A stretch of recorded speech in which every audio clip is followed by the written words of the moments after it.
We can't, as schools, depend on police to actually man schools, right? It's not a sustainable thing. What we have got to be doing is that as a school ourselves, we have got to empower ourselves to ensure that we build the kind of relationships with them to help them repair some of the adverse experiences they go through. Well, the ministry itself, in terms of what they are doing and had committed to, were some handheld detectors, metal detectors. We have got those and we had some already, so we have maybe about 7 or so in the school. Our intention is to use them both at the gate and to have a sort of roaming thing where throughout the day we check on students randomly. But the most important thing we are doing is that what we have now redistributed teachers around the school. So instead of having teachers all stationed in one place, we have the teachers now stationed all over the school. So we have teachers at either end, teachers at 2 or 3 places in different sections at the middle of the school. And well, certainly the Dean of Discipline and I do a roaming. But essentially what we want is to have eyes around the place at all times throughout the day. And that really is the biggest strategy we have, supervision. Guidance department is doing its thing in terms of inviting people in from different entities. We have, in fact, I had a conversation with the superintendent of police and our Corporal Watson, our school resource officer, who is planning, to ensure that that he comes in and talks with them. They have suggested that we report most things that happen here.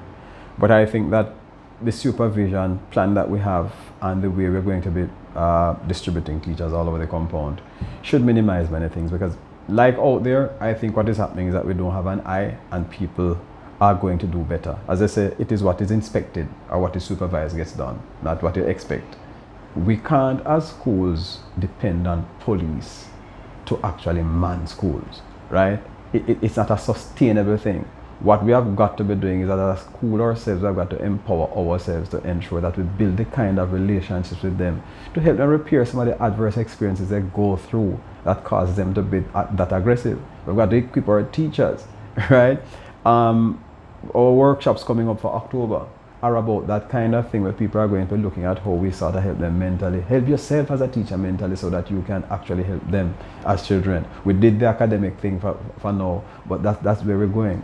And our orientation is going to be one whole week from September 5 to September 9. We're not doing any learning, any teaching of anything. It's going to be about each set of students coming in each day, and we are going to be having a program for them to actually help them to understand what we're about, what we expect of them, and how we go about addressing matters of conflict, as one of the issues that they will have to deal with.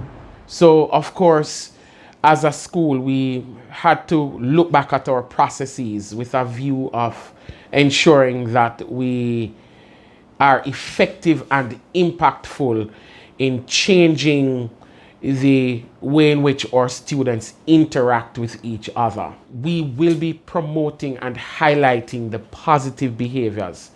We will be demonstrating to students what they are expected to do. We will have a robust reculturing of our students. We will be promoting heavily our school rules through the modification of our student handbook, through the promotion of our rules and regulations through the use of PTAs. And we are also going to be utilizing our student council to promote the kind of behaviors that we desire of our students here at the Muschett High School. Last year, or towards the latter part of last year, our school, several persons were trained in the use of restorative justice, restorative practices in stemming and promoting that positive values, promoting amicable solutions to the conflicts that our students find themselves in. And this training took place towards the ending of the last academic year in June. However, we saw where the skills that were garnered through these trainings were put to use right away.